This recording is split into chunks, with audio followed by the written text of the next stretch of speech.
Ibutho elikhethekileyo lezophando i-SIU litshaya isaqhuma ngalentsasa laya kuqhuba ugqogqo kwii-ofisi zenkampani ethengisa idayimane i-Alexander Bay Diamond e-Killarney eRhawutini.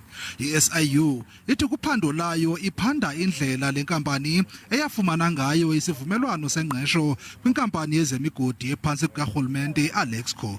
We are also looking at how this company was procured by Alexkor, because it is very clear that there are processes that were not followed, and we are going to be looking into it. Our team is inside here at Alexander Bay.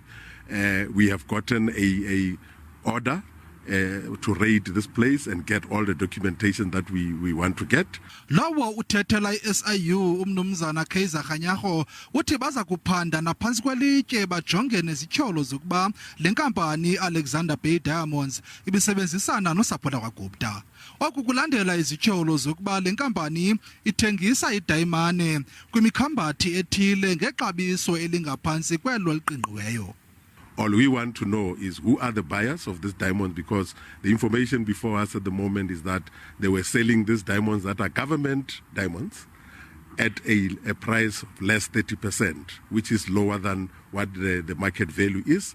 And we want to know who they were selling them to so that we can finalize our investigation. Olugqogqo luza emva kokuba izolo inkundla kamantyi yaseRhawutini ithe yanika i-SIU imvume yokuba iqhube ugqogqo ithathe zonke iinkcukacha ezifunayo kwii-ofisi zalenkampani yakwa-Alexander Bay Diamonds.